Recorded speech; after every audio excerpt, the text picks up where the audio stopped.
Welcome back, everyone, to the Geeks, Geezers, and Googlization Show, the home of Googlization Nation, where we talk with HR and business thought leaders about the crazy shift going on all around us and explore the disruptive convergence of technology, business, and people.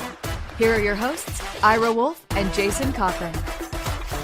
And welcome back, everybody, to another episode of Geeks Geezers Googlization, a show from the People Forward Network.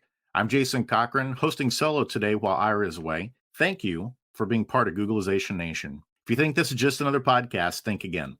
We are the leading show on the future of work that's confronting business leaders and people today, and our goal is to bring you ways to reimagine tomorrow and explore the impact and convergence of business, technology, and people. Because of you, we've become a top 1% podcast globally in total popularity.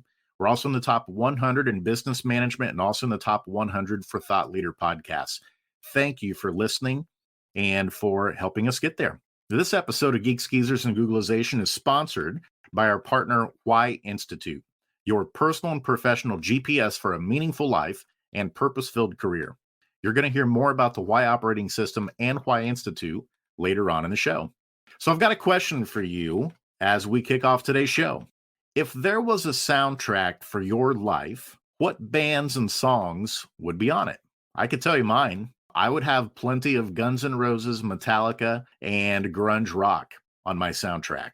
But there would also be some pop, ballads, hip-hop, classic rock, blues, and lots of other stuff too, depending on the phase of life and the context at that time. But all of it would help tell the story of me and instantly communicate to others some of the important moments in my life that shaped who I am today. Well, we've officially reached the 3-year anniversary mark of when COVID, quote unquote, started in the United States.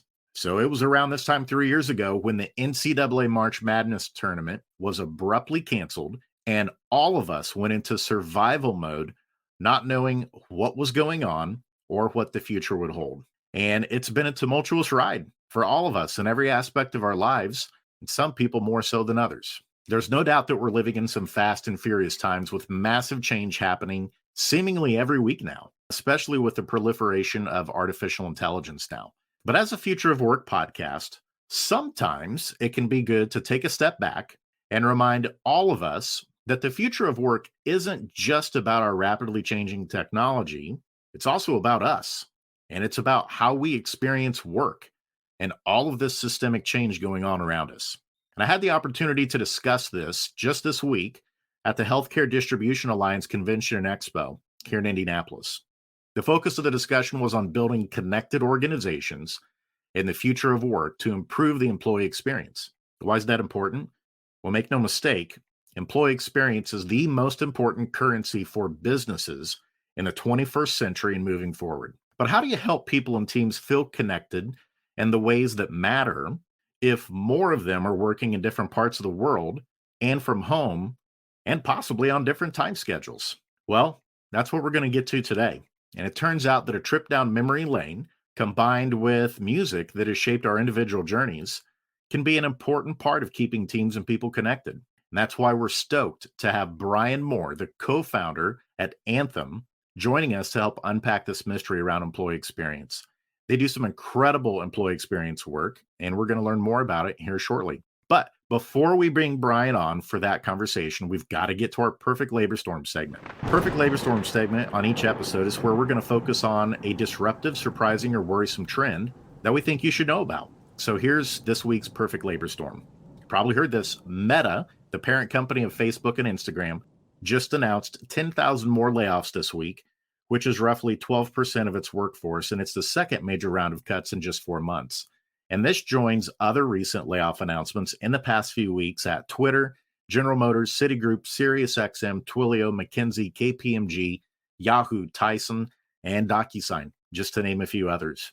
And when doing these layoffs, it's important for these companies to remember that according to Glassdoor, 77% of candidates take a company's culture seriously before considering whether to accept an offer. And that culture means also how they handle these difficult situations right now when there have to be layoffs. And for those who are still at their organization or working remotely, according to BetterUp, 25% of those employees report a lack of belonging and 40% of the remote employees report feelings of isolation. So, lots of interesting stuff to chew on here as we set the table with Brian Mohr so that we can talk about employee experience and how we can build connected organizations with people. So, without further ado, let's bring him on. Let's give a warm Googlization Nation welcome to Brian Mohr, co-founder of Anthym. Hey, Jason, how are you? I'm doing great, Brian. Thank you so much for being with us today. So let's start here. Lots of stuff to unpack there, right? So we've got a lot we're going to get into. But first and foremost, let's get to know you a little bit better on a certain level. So tell us about you and your journey and how you got interested in this concept of employee experience and trying to help organizations improve it for their people. Well, I've got to tell you that as I was thinking about the name of the show, particularly the Geeks and Geezers, and trying to figure out where do I fit in between those two, I have to say for sure on the geezer side is probably evidenced by some of the more silver color hair that's growing on my face and on my head. It's interesting. I've been in and around HR and people technology now for coming up on 25 years. And I've just, other than the first 5 years of my career, which was not focused on the people HR technology space, these last almost 25, I just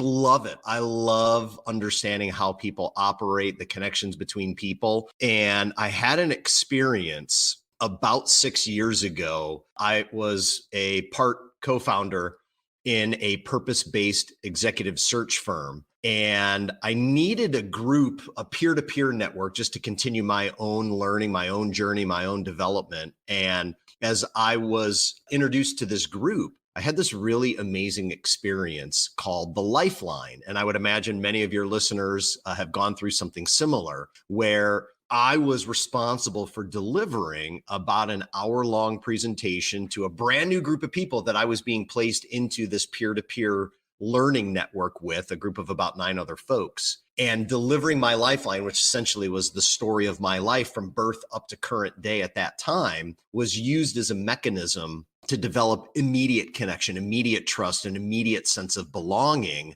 so that that peer-to-peer network could really operate at its highest level. And having gone through that experience and recognizing how powerful it is to be that open, that transparent about the life I've lived with a group of strangers and how quickly I was able to develop a sense of trust and connection and belonging with them, the idea started to roll around my head, as well as my co-founder, who I met through that group, and I didn't know him prior to, of if we could bring a group of strangers together that don't even work for the same company, what could we do leveraging that kind of an open, transparent sharing experience to bring members of a team together that spend Monday through Friday, every waking hour virtually that they have, pursuing a common goal, a common mission. And so that was sort of like the little spark that has now become Anthym and what we've been doing. And little did we know that the world was going to explode into a much more remote and geographically distributed workplace than what it was when the idea started to roll around in our heads. Absolutely. Well, and I've got to imagine a little bit, this is almost like Colonel Sanders and the secret recipe for making chicken. You probably have the secret recipe for how you build connected teams. I mean, you did it with strangers. So we're not going to ask you to give away all your trade secrets today. But what is some of that magic that you've captured that helps get people connected, regardless of where they are in the world, whether or not they've been with their team in person? What are some of the things that you've found in those experiences you had and how you shape those in Anthym that help solve these major problems we have now in business?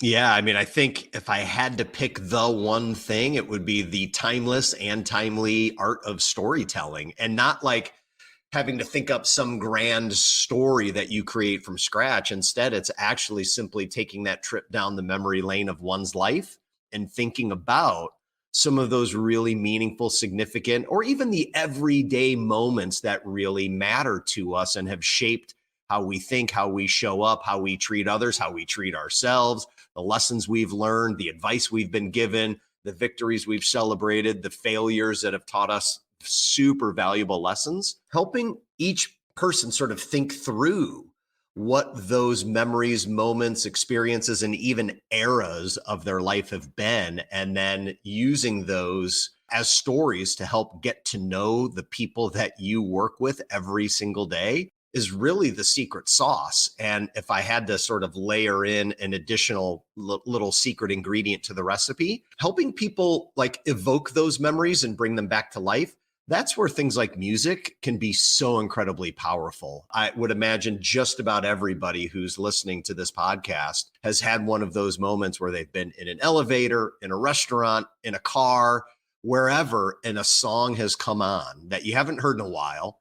And immediately you hear those first few notes, the first few lyrics, and you are taken back like in the most unbelievable time machine to a place and time in your life where that song connects you to a particular experience. And so marrying the timely and timeless art of storytelling with inspirational media triggers like music, books can do the same thing. Movies can do that. Television shows, different types of smell and recipes and food is another one. So by just sort of combining things that are everyday for us has been really the secret sauce behind what Anthym's been able to create over the past couple of years. I dig it. And you heard at the very top, for me, Guns N' Roses, Metallica, and grunge rock are a lot of the soundtrack of my life. And you're exactly right. When I hear those songs, it takes me back to certain places and times, things that I was doing, and helped me get through certain times of my life. And Ira posted a comment here. For him, Santana is his,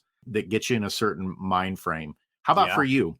I know you have an experience. We need to dig in on this called the 5 memory intro. We need to dig into what that specifically is, because that's one specific thing that you offer and do inside organizations to build that connection. But for you, what are some of those musical groups or songs that are really kind of staples of your life? Yeah. So my answer will depend greatly on which sort of time frame in life, but like you, so as I was a teenager and starting to find my identity as a person, and I often find that our earliest memories of music for most people, not everyone, but for most, we really start to connect with certain bands, certain artists, certain songs during those like middle school into high school years where we're starting to find out, who am I as a person? And similar to you, I was into some pretty heavy metal, like Metallica. My very first Metallica concert ever was in Q3 of 1998. I saw them at the UIC Pavilion in Chicago, Illinois, and I was in the second row. And so like when I hear from the Master of Puppets album, the song Battery, that really soft acoustic intro, and then it just crescendos into just this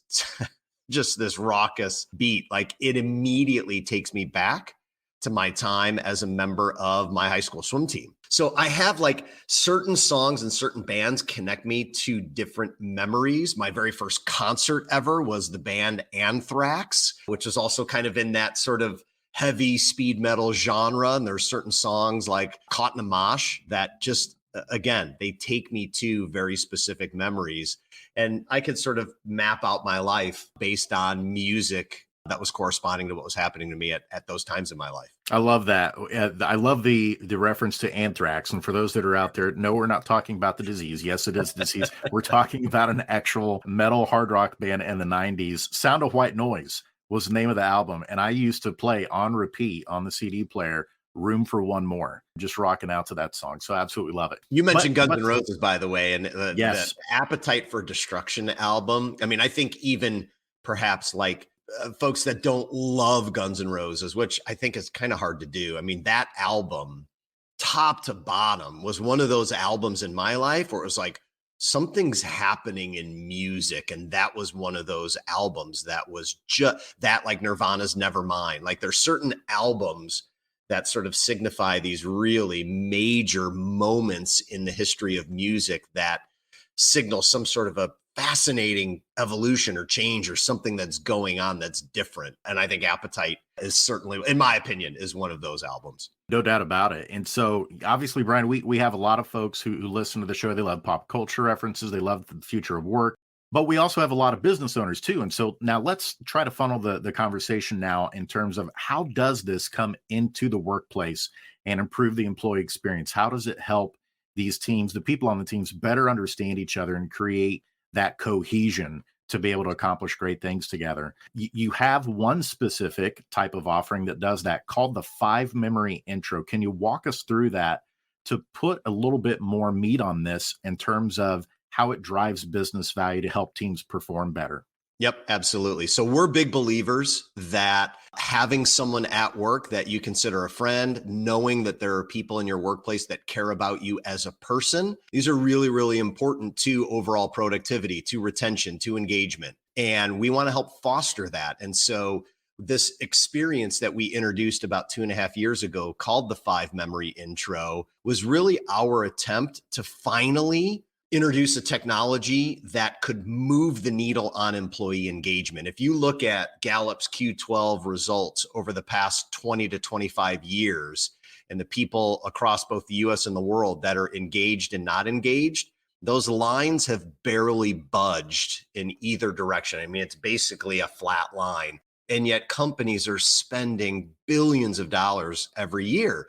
And so what we wanted to do was kind of flip the script, flip this thing on its head, and finally introduce something that gets at what's real and how can you really focus on that connection challenge that was really accelerated by the pandemic and so many people now working remotely or in a geographically distributed kind of model where seeing people in a physical building has gone away. And so the 5 memory intro is a 2-part experience. Part 1 is each member of a team is invited to take a trip down their memory lane of their life and think about 5 different memories that they'd be really excited to share with their colleagues as a mechanism to help become better known, not for what they do, not their job title. Like we can see that on LinkedIn, but the other side of that coin is, well, who is Brian? Who is Jason as a person? And we have found that using 5 memories is an unbelievably powerful place to start because you give people the option to choose any memories that matter to them. They don't need to be, the most celebratory, victorious memories or the most challenging, sad ones. It's any memory that they want that reveals a little bit more about who they are. And then as a part of that reflection experience, each one of those memories, we ask the participants to dedicate or symbolize it with a song that corresponds to the memory. It might be the memory that when you hear that song, that's the memory that immediately pops. Or like my high school swim team experience that I shared a few moments ago, I think about Metallica as a band in particular. There's a few songs that immediately come to mind, but there isn't just one song. So we ask the folks to build the soundtrack to those 5 memories. Then what we do is we help facilitate either by providing the resources that the team leader needs, or we'll bring in one of our facilitators to bring the team together and engage in what's been best described as a campfire style story and music sharing experience. And Jason, as you can imagine, if you get a group of teammates together that have already created this sort of reservoir of 5 memories and 5 songs, and then you bring them together for a storytelling and a music sharing experience, the serendipity and magic that comes from what you and I like barely in moments, like immediately can start connecting on Guns N' Roses and Metallica. And while that might be somewhat surfacey, there are stories and memories that live beneath what those bands and songs mean to us.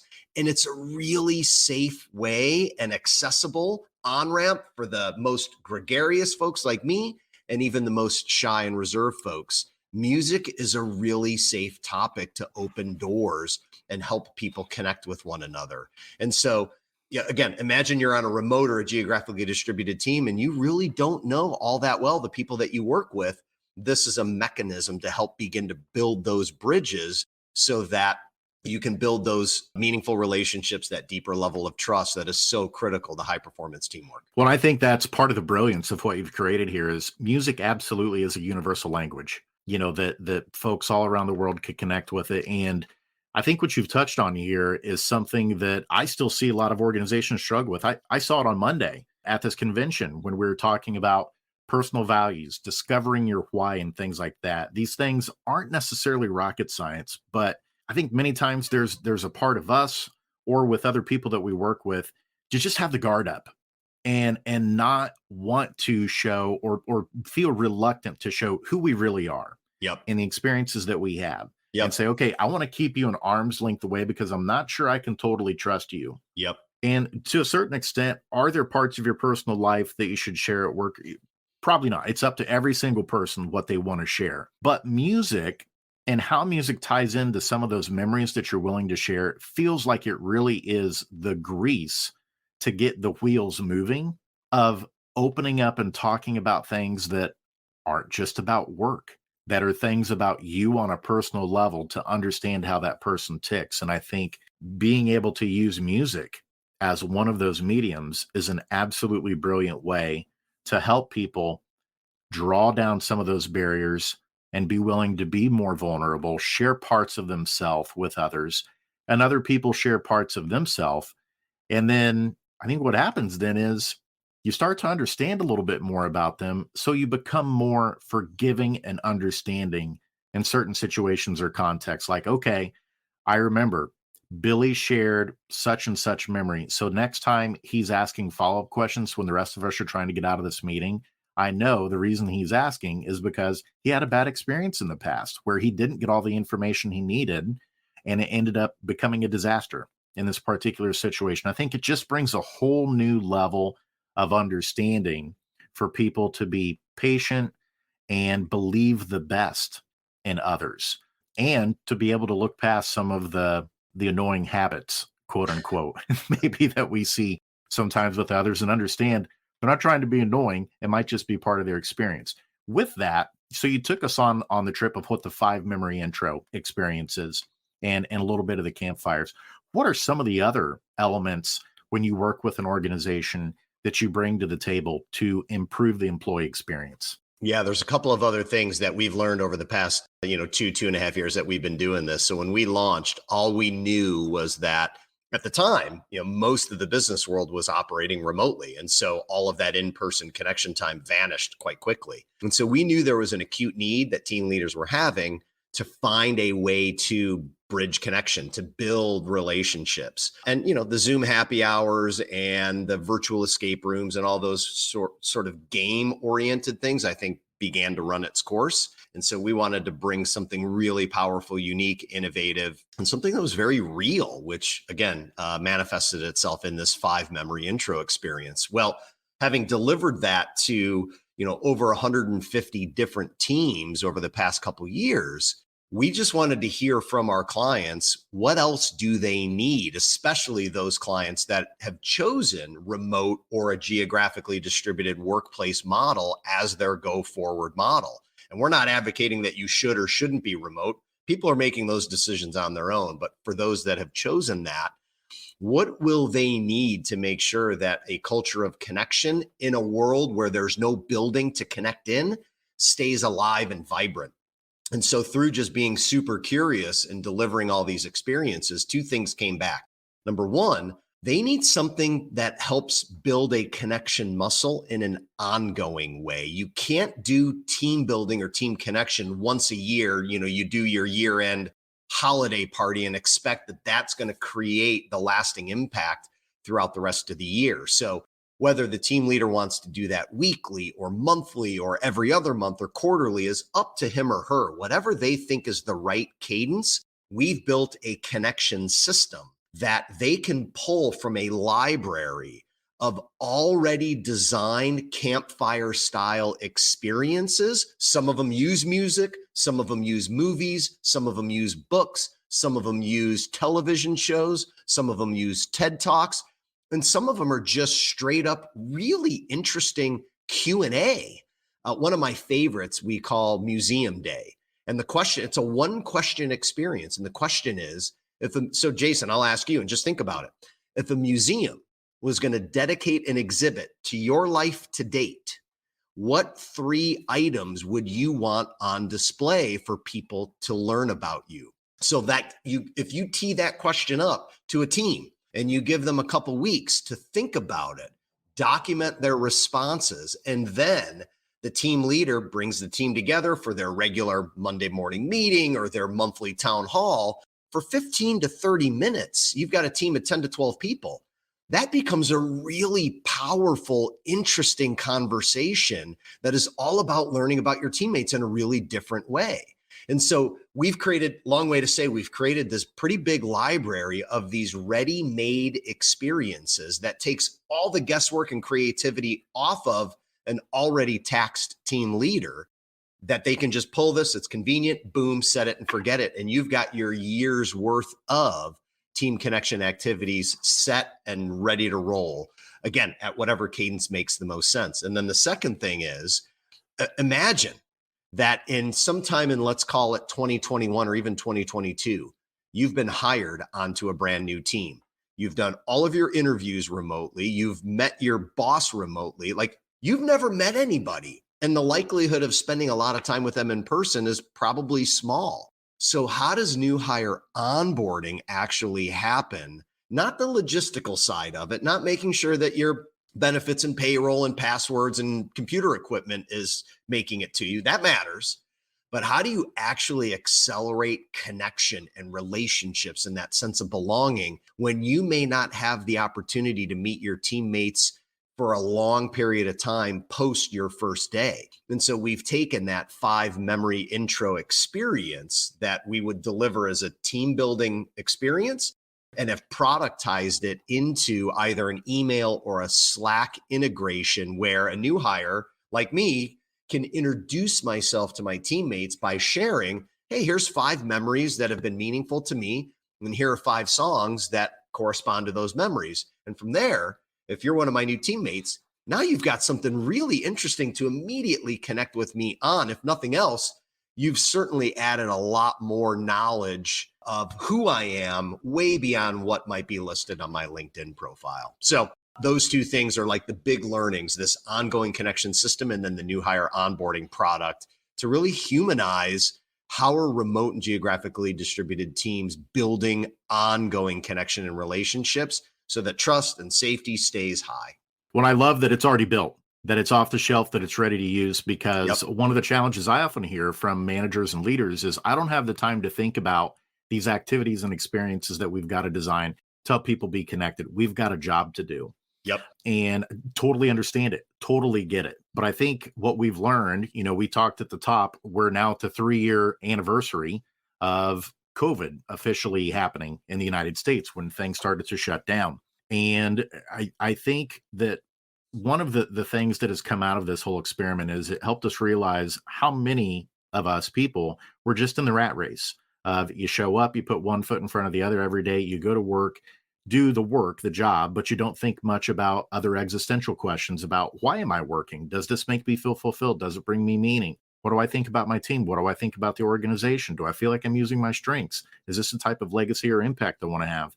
More and more people are starting to have those types of questions. And employee experience is now the currency that's going to be very important for businesses. And so for leaders to have solutions like you've created at Anthym that say, you don't have to create the wheel all over again. We've already got the stuff that's evidence-based, that works, that's ready to use out of the box, I think is absolutely a huge help. We've hit the bottom of the hour here. We're going to take a quick 2-minute break, Brian, and come back. And when we come back, let's dig into a little bit more of the future of work. I'm going to ask you to pull out your crystal ball, be Nostradamus, and there's going to be no right or wrong answers, but let's have a little fun about what do we think the future of connection looks like? What do we think the future of work looks like? Because as we've seen, just with artificial intelligence becoming more mainstream as of November, it feels like things are just picking up and that things are going to start accelerating even faster in terms of how workplaces are changing. So we're going to take a quick 2-minute break, and then we'll dive into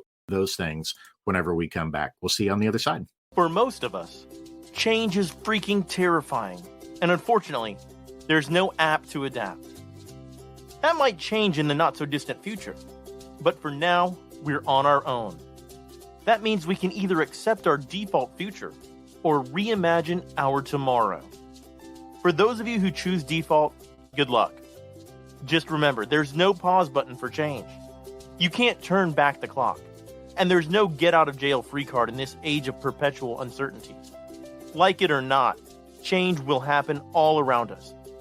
And that change is not becoming just more disruptive and frequent, but volatile, uncertain, complex, and ambiguous, or VUCA. Fortunately, you can make change work for you and turn it into your personal and competitive advantage. Reimagine your future to one in which you're living with purpose, you're happy, and you're growing, thriving, and flourishing.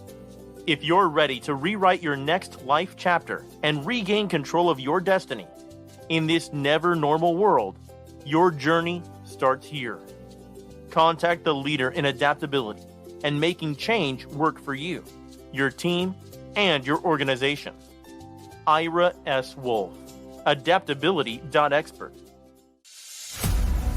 There's a certain kind of coach who believes what we believe, who leads people to greatness, who gets people unstuck, who unlocks all of your passion.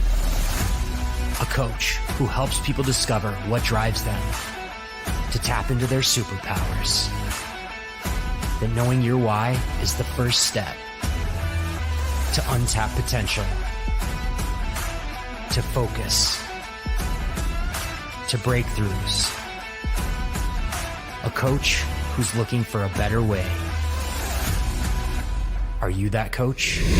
And welcome back, everybody, to Geeks Geezers Googlization. We're joined by the co-founder of Anthym today, Brian Mohr, and we covered a lot in that first segment. I mean, we're talking about some of our favorite rock bands, certain life experiences, how we bring this into the workplace to create amazing employee experiences. And we even had some of our comments from some other listeners. We got Santana listed here, Van Halen 1 and 2 as another one from Greg Walters. So anyone else who's out there watching and listening live, feel free to drop that in the chat. Would love to see it. But Brian, before we left, I said, let's play Nostradamus here because the future is here. Artificial intelligence now is proliferating very quickly since it's open source, and now everybody can access it and integrate it into their software solutions that are in the marketplace. So let's make some predictions here. When you think about the future of work, let's start here. What's your biggest hope for the future of work? What's the biggest positive, the thing that you're most looking forward to that you think is going to improve in the next few years?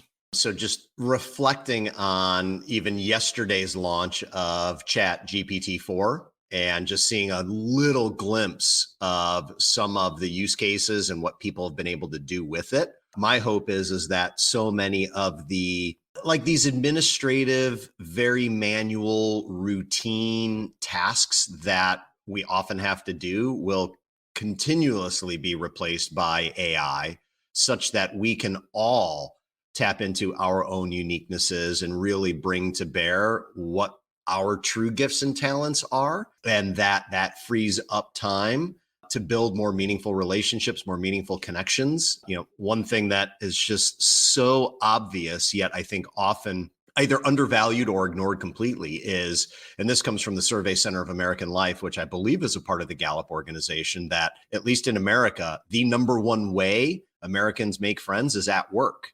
And yet with the explosive growth of remote, pre-pandemic levels, I think it was around 5% of Americans who were working remotely. It obviously spiked big time in 2020 and 21, but it has settled back down to about 26%, which is still a 500% growth. How do those people, how do those millions of folks actually find connection and friendship? And my hope is that this next future, the future we're living into, is one where people are starting to really make meaningful connections. The loneliness epidemic that's been sweeping across the globe, not just here in the States, but across the world, that we can actually begin to help people feel like that the place they spend the most time at when their eyes are open at work is a place where they can really develop meaningful relationships, because relationships, as proven by so many studies, one in particular, the Harvard study of adult development, having close relationships is the number one determinant of living a happy and healthy life. And so that's my hope. Like, how do we inject more health and happiness in life? And I believe part of that recipe, one of those ingredients, is really amazing relationships. And why not use the workplace to do that?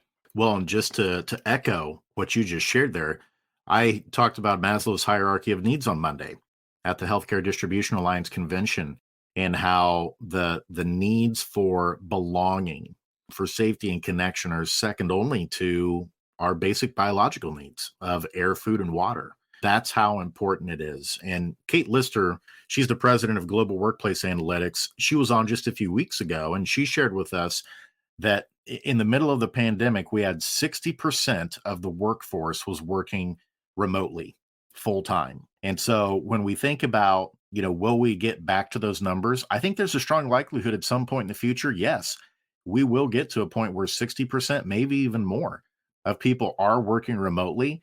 And so what you're talking about, the things that you're working on creating connection, regardless of where you're working in the world, to create those cohesive teams, to battle those feelings of isolation, is just going to become even more important over time if we start to get back to those levels again of 60+% working remotely, even if it's just for a few days per week in more of like a hybrid type fashion. Yeah. Now, on the flip side of the coin, so there's the hope piece. Now, I'm not going to say let's get to the doomsday piece, but let's get to what are maybe some of the fears that you have in the future of work that we need to guard against and make sure that we're prepared for. Yeah. I mean, it's fascinating. Again, just reflecting on Chat GPT and some of the other AI tools that I've gotten just small glimpses of. I mean, do we become obsolete? Like, what do we need us for? I mean, that's probably a little overly aggressive doomsday thinking, but I don't know. It's certainly interesting and harkens back for me, thinking about what at the time seemed like a far-fetched movie in The Terminator and the whole Skynet or Cyberdyne systems when the machines take over. And I don't know. It's really, really fascinating to think about, some of those old school films that at the time were so sci-fi fantasy, and look where we're at. And it doesn't feel all that long ago. So yeah, I mean, I think it's going to become super important that all of this artificial intelligence in some way, shape, or form is regulated or governed. I think if there ever were a place for governance at a macro level, whether that's the federal government or some other kind of independent body that really makes sure that we're leveraging this technology in an ethical and a moral and in a way that really preserves and helps humanity as opposed to hurts it, is going to be really, really critical. And I am by no means an expert on any of it. Well, and I'm not either, but we had someone on last week, John Sinet, who is an expert in this stuff, and I did ask him a question. Does artificial superintelligence, should we consider it a threat eventually one day if it wants to be human or superior to humans? And he said yes, and that's why we have to make sure that we're doing this in the right way, that we're putting the right safeguards in place to protect against those things. But then he said the other side of the coin, though, is he goes, I'm not as scared as I am optimistic. He said, we are going to defeat cancer. We are going to defeat Parkinson's disease and all these other diseases that have just been wretched and have ruined people's lives too soon. Artificial intelligence is going to help us solve that problem.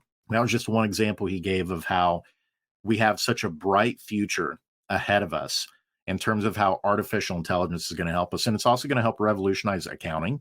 Now, to help accountants, instead of having to dig into the minutia, the details of the actual numbers, they'll actually be able to be more advisors for companies on here's the strategy of where you should be allocating resources and things like that.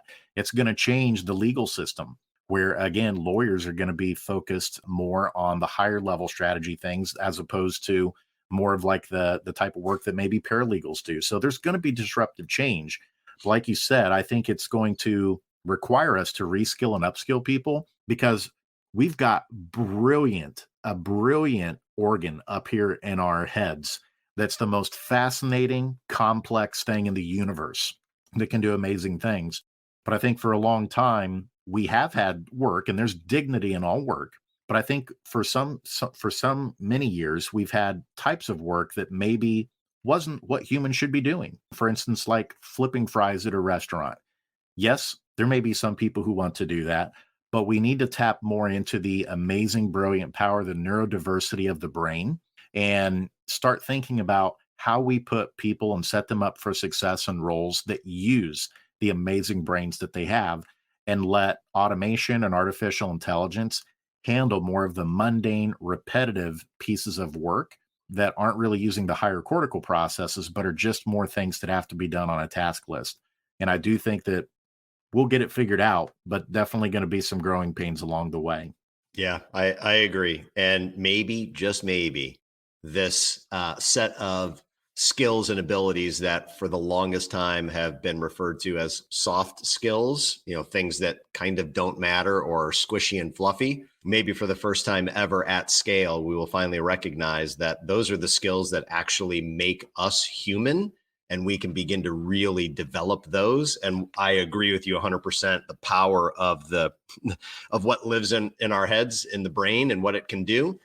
And equally as powerful is our hearts and what we can unleash if we tap into those things that hopefully artificial intelligence never seeks to replace. And what separates us from the machines is those human skills. And I'm quite hopeful that is on our horizon. I love it. We're going to get to the lightning segment here in just a minute, but I've got to ask you this question too, because you had a post on LinkedIn a few months back and you recently picked up guitar and figured out how to play guitar. What was the inspiration for that? That's a great question. So for probably 10, 12 years of my life, Jason, I was a big fantasy football fanatic, and I'd put together my team every week, like many folks who play fantasy football do. And then I would spend my Sundays on my couch yelling at my television for people to get hurt and terrible things to happen to people so that my players would score the most points. And after years and years and years of doing that, I would find myself really just upset at the end of a Sunday. I never seemed to do all that well at fantasy football. And so I made a commitment to myself at the end of a season, about a little over 6 years ago. I said, I'm going to take one season off. And instead of the 8 to 10 hours of laying on my couch every Sunday, I'm going to use 8 to 10 hours, and I'm actually going to learn how to play guitar. It's something I always wanted to do. And I'm going to see after a year, have I made enough measurable progress that I will be in? And it's now been a little over 6 years. Not only have I not played fantasy football, I almost never watch sports much at all. I don't watch the TV anymore, other than a few shows here and there, which have really captured my heart. Like Ted Lasso's new season 3 episode just dropped. I find that show to be so inspirational. There's no way I'm going to miss that. So I'm not like anti-television, but I've thrown all my energy when I do have some downtime into continuing this learning journey of playing guitar. And not only have I learned how to play, I'm really happy to say that the hard work continues to pay off. I'm in an acoustic duo with a gentleman that I met about 3 years ago. We have a band and we get paid by bars and restaurants and private parties. And we do a mix of, cover songs as well as some original songs. And so it's never too late to learn how to do something new if you really want to get after it. So I will be playing guitar for the rest of my life, no doubt. And I could not be more happy with the decision that I made to give one thing up in favor of this. I love it. And I'm jealous because I want to do that too. So I may be calling you up to get some lessons on how you went about putting a plan in place to actually pull this off. But yeah, the video I saw, you were playing Seasons by Chris Cornell. Yeah. Who was the front man in Audio Slave and Soundgarden. Yep. And that's not an easy one to start with. So kudos to you, my friend. Thanks, Real man. quick, before we get to the lightning round, one last question we always like to ask our guests is, what was something I should have asked you today that I didn't? Wow. Anything you were ready to share on employee experience that we didn't get to? No, you did a great job and we covered a lot of ground. I don't know that there's any one thing in particular that immediately comes to mind. So you stumped me on that one. I don't have like I wish Jason, you would have jumped into this topic. This was a great chat. And I think we covered a lot of really important ground. Awesome. Well, you'll think of it after the show probably. And if you do, shoot the message over my way. But we have gotten to the lightning round segment. I'm going to ask you 3 or 4 questions here just to get to know you a little bit better on a personal level, help our listeners get to know you better too. And so let's start with this one. If there was one person in the history of the world that you could spend the day with, who would it be? Oh, wow. So perhaps will come as no surprise, given my just love and passion for music. It would be Jerry Garcia, who left us in August of 1995. I would love to spend a day with someone who pursued what he loved, did it for the pure enjoyment of it. And as a touring band, and in my opinion, one of, if not the greatest American rock band that was not known for their studio records, was known for never having played the same show twice in a 30-year history of being on tour, roughly 200 nights every single year for 30 years. To just get inside his head, understand, all of the ups and downs that came along with that journey, and to have built such an amazing legacy that to this day, I've got teenage daughters, and all of them know who the Grateful Dead is and listens to their music. Maybe not as much as I might, but like to create something that lasts long beyond, being here on the planet. It would be a fascinating conversation. I love it. I love it. That's the first time we've gotten Jerry Garcia and the Grateful Dead, so I love it anytime we get something new on that one. How about what's something that your high school classmates would be surprised to see about you now? Well, that's a great question. So this is going to be very revealing. When I was in high school, I was on the swim team, and the school that I went to, our coach was like just renowned for being one of the most amazing coaches of how to get the best out of a swim team. And swimming is a really fascinating sport. It's grueling, it's difficult, it's lonely. It's a team sport, but it's not. Like when you're in the pool and you're practicing, you can't talk to anybody. Your head's in the water and you barely get time to breathe. And the level of dedication to be a great team is just unrelenting. And we had 3 practices every day, and it was a year-round sport. And so throughout high school, I didn't touch beer or experiment with anything. And boy, when I got to college and even into my early career, to say I slid down the slippery slope of having a good time and engaging in some partying would probably surprise some of my high school colleagues, because I was like the most straight, narrow you could have possibly imagined. I love that. Those two juxtaposed together. And so probably different soundtracks, going back to the music of the stuff from high school compared to college. Totally. Absolutely down there in Bloomington. How about this one? If there's one superpower that you could pick, what superpower would you pick to have? Oh my God, if I could pick a superpower, it would 100% be to have an unbelievable singing voice to go along with what I've been able to learn on guitar. I think the human voice is the most powerful instrument on the planet. And when I hear folks like Adele or the late, great Whitney Houston, and just pick your artist, whomever it might be that you love, like to be able to communicate that kind of emotion and power and rawness and vulnerability and realness through the human voice, I would love to be able to. Chris Stapleton's national anthem at the Super Bowl a few weeks ago. Oh my God. Just amazing. So yeah. I would love to have the superpower of being able to sing. I love that. That's another first. You're the first one who picked that, but I couldn't agree more. I live right across from Deer Creek Amphitheater. You are probably well aware of that. I am. Having been from and Indiana, I love that you still call it Deer Creek, by the way. Oh yeah. No offense to Ruoff Mortgage, who has the naming rights. It's always going to be Deer Creek for those of us who lived in Indiana. Amen. But I had a friend of mine from Kokomo who's in a country band called Low Cash, and they performed over there. And he said, just to be able to be up on that stage, having grown up in Indiana, and to make it to that point, it was just, an unbelievable, unforgettable experience, almost like an out-of-body experience that he was having, kind of having pinch me moments when he got to perform there. And then one more here. If there's one place in the world that you could go, where would it be? Oh, man. And you don't have to stay there. It could be just to visit, but where would you want to go? Yeah. There's a number, but I'll go with what my gut reaction is. So my father was born and raised in Haifa, Israel, and he hasn't been back since.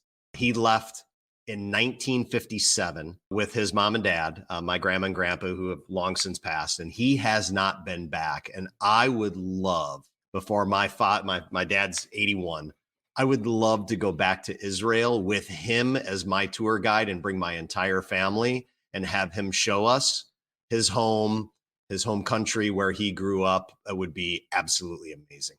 I love that. I absolutely love that. So one more road trip with your dad back to his roots. That sounds like an amazing experience that you'd have. Well, Brian, really cool. We can't thank you enough for being on the show today. Thank you for being vulnerable, for sharing with us the work that you're doing to help improve employee experience and build connected teams. The name of the company, again, is Anthym. You see it right there on the banner, folks. For those who aren't looking, it's ANTHYM. And then to learn more about the company, you can go to anthym.life to learn more about the work they do. Brian, how else can folks get in touch with you to connect and learn more? Yeah, so my email address, really simple, brian@anthym.life, and Brian is with an I. And then, of course, you can find me on, the majority of the social media platforms. Well, I shouldn't say the majority, on LinkedIn and on Twitter. are the two that I use most often. So you can find me there. And my last name is spelled M-O-H-R, Mohr, not related to the comic actor Jay Mohr, which I'm often asked, who I don't think I look like him even in the slightest. No. And you've got way better pipes too. Definitely on the path to being a front man in a rock band for sure. I don't know about that, man. Maybe more like a DJ at a radio station, I've been told. Hey, that's all right. You got to start somewhere, right? There you go. Well, Brian, thank you so much for being with us. And we will definitely love to have you back on in the future, my friend. I appreciate you having me, Jason. Great conversation. Love the questions. Love the spirit. Love the research and all the prep work. It shows. So thank you. It was really, I had a great time. Awesome. Thanks, Brian. We'll catch you again soon, my friend. Awesome. Bye. Well, there you have it, folks. We talked a lot about employee experience today. And I know sometimes that term can be nebulous for a lot of people. It's like, what does that actually mean? Or how do we actually move the needle on it? Today's episode, I think, really did that for you. Brian shared some specific things they do at Anthym, where they already have the experiences and activities that you do to build that connection across your teams and improve the employee experience ready for you. So definitely encourage, if you have a chance to look up their website, anthym.life, to learn about what they're doing. Do that. It absolutely is worth it. Big takeaways for me, just the importance of music sometimes and being able to help tell stories. And that sometimes if we ask people to open up and talk about things, if you just leave it at that, that can be a big step for people that they may be unwilling to take. But when you inject something like music, that's a lot more safe. It brings people's guard down and lets them open up and talk more about experiences and moments in their life that have mattered. And then that in turn helps them contribute toward creating more moments that matter in the workplace, so that people aren't just punching in and out to get a task or a job done, but they're actually excited about the work. They're motivated by it. They find purpose, fulfillment, and meaning in it. So that was a big takeaway for me today. We want to thank our partners at Y Institute for sponsoring today's show. We want to thank you, the listeners, Googlization Nation, for tuning in today. If you have not smashed the subscribe button on your favorite podcast platform, Spotify, Apple, YouTube, we'd love for you to do so. And until next time, don't let the shift hit your plans.